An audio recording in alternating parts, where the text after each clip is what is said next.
Ассаламуалейкум. Бүгінгі сұхбаттың қонағы қоғам қайраткері, режиссер Болат Атабай. Болат аға, Назарбаев режимі өзінің халқына оқ атты. Сіз билікті қатты сынап келе жатқан адамсыз. Жалпы өз басыңыз дәл осындай жауыздықты күттіңіз бе? Бұл жауыздықты күтпеу мәселесі емес. Бұл оған әулие болудың қажеті жоқ. Өйткені биліктің, президенттің рухани негізі жоқ. Біздің ата-бабаларымыз арды, рухты, ар деген рух қой, соны абсолют деп қабылдаған болатын. Енді сол үрдіс жоқ қазір Қазақстанда. Мына биліктен, мен рухани негізі жоқ биліктен мен бәрін күтем. Жауыздықты да күтем, сатқындықты да күтем, бәрін күтем.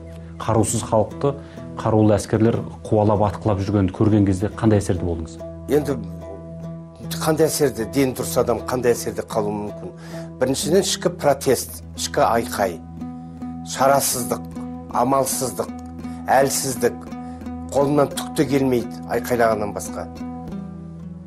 Бірақ 16-сы күні мен сағат түске дейін маған хабарлап тұрды телефонмен Жаңаөзеннен жігіттер, қыздар. Түстен кейіннен бастап байланыс болмай қалды. Осының бәрін айтқан болатын маған. Бірақ енді естіген бір бөлікті көзбен көрген басқа ғой. Жалпы тарихта өз халқына оқ жаудырған диктаторлар өте көп болған. Ал сол диктаторлардың, сондай билеушілердің өмірінің соңы қалай аяқталып отырды? Қарғыс атады, қарғыс. Қаншама миллиондаған қазақ қазір Назарбаевты қарғап жатыр. Қарғыс ол рухани бір дүние, ол бәрі материяға айналады. Назарбаев бұған дейін халыққа жаппай оқ ату, халықты жаппай ашықтан ашық қыру әрекеттерін жасай қойған жоқ. Бірақ дәл осы әрекет сіздің ойыңызша қалай дәл осы билік режимінің бір соңғы демі, соңғы тұяқ серпісі деп есептей аласыз ба? Енді қазіргі жасап жүрген тірлігіне қарасаң, өзін қалай құтқарарын білмей жүр ғой енді. Мына ақпарат бүкіл дүниежүзіне тарап кетті. Мына Жаңаөзенде болып жатқан жүгенсіздік дейін ба, қастандық дейін ба, қарақшылық дейін ба, бұның бәрі дүниежүзіне мәлімет болды. Енді қазір Назарбаевтың жүрген түріне қарап, сөйлеген сөздеріне қарап, оғасың енді шарасыздықтан енді бұл үрейде жүр. Мына осы биліктің өзінің бір нышаны ол үрей, қорқыныш. Сол үрейді бұл халықтың мойнына салғысы келеді. Халықты қорқытқысы келеді. Өзінің үрейін халықтан көргісі келеді. Бірақ Жаңаөзенде қорқпады. Теодор Адорно деген мәдениет танушы, философ Австрияның кезінде айтқан екен. К чему вся история культуры, к чему вся классическая музыка мира, если к власти пришел Гитлер? Сондықтан осыдан-ақ ойлай береді. Мен де соны қайталап айтып отырмын. Сондағы бұл ата-бабаларымыздың ғасырдан ғасырға берген мұрасының, мәдени мұраның, мәдениеттің, өркениеттің, бүкіл дүниежүзілік мәдениеттің, цивилизация дейміз ғой, соның бәрінің жемістері 10 минуттың ішінде быт-шыт қылды ғой. Соны не үшін сонда рухани негіз жоқ адам қалай мемлекетті басқара алады? Өз халқына оқ ату деген ол не деген сұмдық? Яғни ешқандай моральдық құқы қалған жоқ дейсіз ғой? Ешқандай моральдық құқы жоқ, ол кету керек. Дәл осы жауыздық әрекеті кезінде өзге қоғам өкілдерінің мына ұлт қаймағы болып ел алдында ақыл айтып жүретін зиялы қауым дейміз, осындай интеллигенцияның өзін өзі ұстау үрдісіне көңіліңіз тола ма? Көңіліме толады деп айта алмаймын. Енді солардың бір сияқты болып отырмын ғой, мен өзіме де көңілім толмайды. Өйткені мен де түк істей алмадым, олар да түк істей алмайды. Бірақ ел басының қасында жүрген зиялылар бар, кездесетін, сөйлесетін адамдар бар онымен. Олармен достасып жүрген, дос-сымақ болып жүргендер де бар. Солар мысалы неге араша деп қасына бармады? Мысалы, Әбіш Кекілбай, Фариза Оңғарсыновалар мына бұзақы балалардың бұл әрекеті дұрыс болмады, тойымыздың шырқын бұзды деген сияқты керісінше ереуілші мұнайшыларды айыптап сөз айтты. Ал кеше Назарбаев Жаңаөзенге барған кезде бір қарапайым шал балаларымыздың қаны кімнің мойнында деп айғайлап үлгеріп қалыпты. Осы жерде сол қарапайым шал мен жаңағы билікке жағымпазданған зиялылардың іс-әрекетін қалай салыстырар едіңіз? Салыстыруға болмайды. Өйткені зиялы деген, мысалы, өзімнің қара басымның қамын ойлап, бала шағамның қамын ойлап, тек қана солардың айтқанымен жүріп, солардың жағдайымен жүріп, зиялы бола алмаймын. Жаңағы ақсақал, халықтың қаны, қырылған жігіттердің, балалардың қаны кімнің мойнында деген, ол зиялылықтың белгісі ол. Ол деген бір батырлықтың да белгісі. Өйткені қазір бәрі қорқады оны айтуға. Мен айтып отырған жаңа зиялылар бәрібір Назарбаевпен кездесе алмайды. Оны ешкім кездестірмейді. Сондықтан артық сияқты олар зиялыларға қазір. Бірақ зиялылар мына ақпарат құралдарына өзінің ойын білдіре алады ғой. Неге мәймөңкеленіп кетеді сол? Неге екі сөйлеп кетеді бұлар? Сонысымен қинайды ғой адамды. Неге өзінің позициясын, өзінің пікірін ашық айтпайды? Мен білем ғой, жаңағы аты аталған, аты аталмай қалғандарда ойы басқа, сөзі басқа. Ойында халықпен бірге, ал сөзінде жаңа елбасын мақтап шыға келеді. Мен бұл 200-лік қайдан пайда болған деп ойлайтын. Абайды оқысаң, бәрін түсінесің. Заман деп жатыр ғой.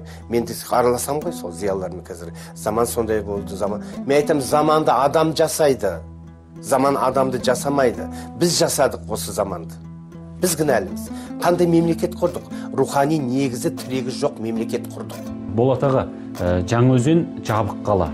Ол жерде қазір тұтқында және тергеуде азапталып жатқанда көптеген бауырларымыз бар деп естіп алаңдап отырмыз.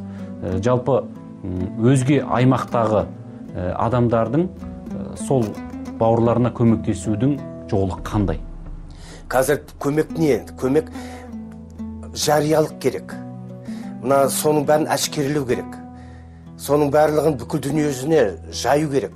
Білсін дүниежүзі Назарбаевтың кім екенін. Менің қазір істеп жүрген тірлігім ақша жіберіп жатырмын. Маған қазір көмек не? Ақшалары жоқ, тамақ алуға ақшалары жоқ. Үйлерінде тамақ жоқ олардың. Сондықтан 300 мыңдай ақша мен жібердім, жинап. Тағы да жинап жатырмын. Бірақ көп адамдар аттарын атамайды. Мысалы, білем, бизнесмендер бар, өнер адамдары бар. 5 мың болса да, 10 мың болса да жіберіп жатыр. Өздеріне берем шотты, өздері де жіберіп жатыр. Менің істеп отырған тірлігім қазір қолымнан келгені осы. Сосын кейін шетелге ақпарат жіберіп жатырмын. Немісшеге, ағылшынға аударып. Сұхбатыңызға рахмет, Болат аға.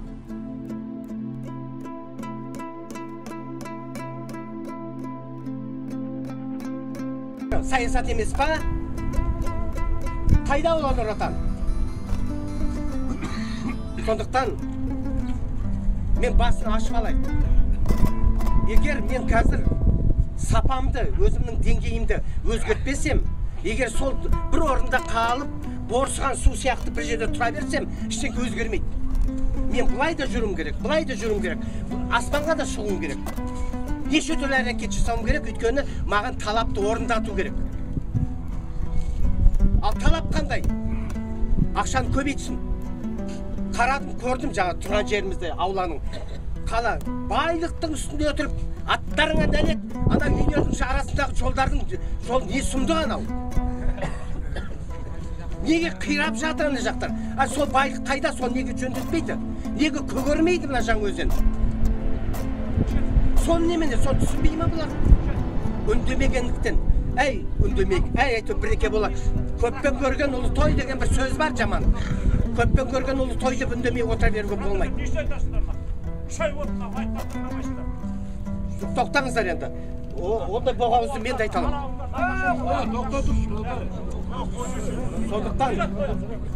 Сондықтан мына сөзбен, заңмен жұмыс істейміз қазір. Ал ол сөзді өтпесе, ол заңына түкіргеніміз бар ма? Көреміз ол. Уақыт әлі келеді Алла береді. Сондықтан мен сіздерден өтінетінім, егер сіздерден бізге қолдау болмаса, қазір билік не істеп жатыр? Билік бізді сіздерден қиып тастағысы келіп жатыр. Мына қан тұрып қалу керек ол үшін. Араласпау керек. Сіздерді ешкіммен араластырғысы келмейді. Шетелден келді ғой. Шетелден тағы келеді. Ол не үшін келеді? Биліктің дамбалын шешіп көрсету. Міне демократияның түрі бізде мынау Қазақстанда. Олар шетелге бізге демократический ел деп неше түрлі саммит жасады, ОБСЕ-ге бастық болды, тағы да мемлекеттік бір халықаралық шараларды показуханы көрсетіп жатырмыз. Олар ойлайды, ойбай, мына қазақтар деген гүлденіп жатыр екен дейді. Сол гүлін көрсетейік деп жатырмыз, көктерінің гүлдерін. Сондықтан шетелден де шақырамыз. Амандық болса, штаб ашамыз. Сізден жасыратымыз жоқ, мына Айжан деген қызымыз. Сол штабты ұйымдастыратын адам осы, Аргали. Ақша таптық. Енді не? Вторник, қазақша қалай дейді? Сейсенбі күні Алматыда пресс-конференция болады. Комитет по защите семей нефтяников дегенді құрдық. Семьяларға көмек керек. Үйде отырған бала шаға бар, олардың кінәсі жоқ.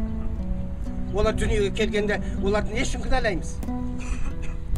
Әйел бар, әке шеше бар, тамақ керек, балаларды мектепке жіберу керек, киім кешек керек. Соған ақша жинап жатырмыз.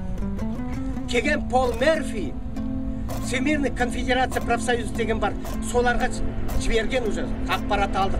Енді оларда көмектескілер бар. Шот ашты. Шоттарды алдық. Енді аразаларыңыздан арандатушылар болмау керек.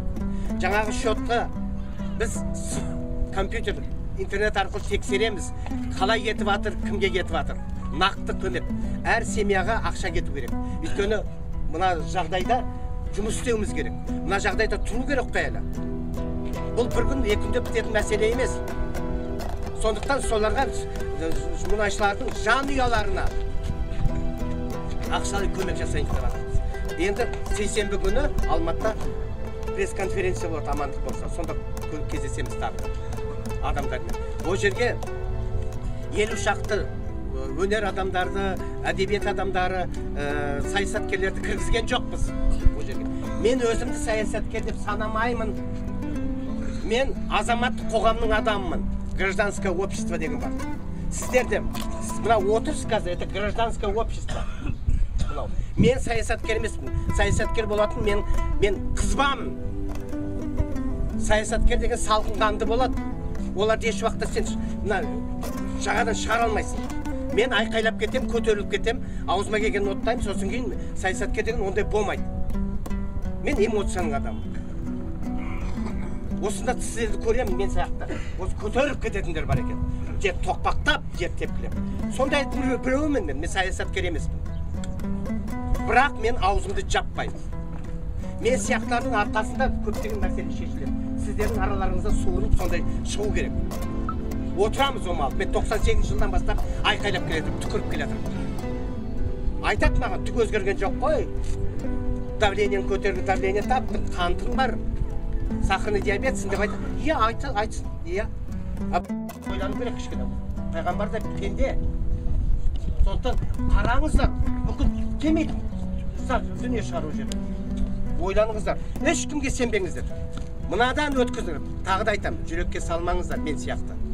Басқа салыңыздар, салмақты. Миға рацио, мынау эмоцио, рациоға салыңыздар. Сондықтан қараңыздар, жаңа қағаз таратқан, қанша қағаз болды, қарап шығыңыздар, бөлініп, сосын айтасыздар.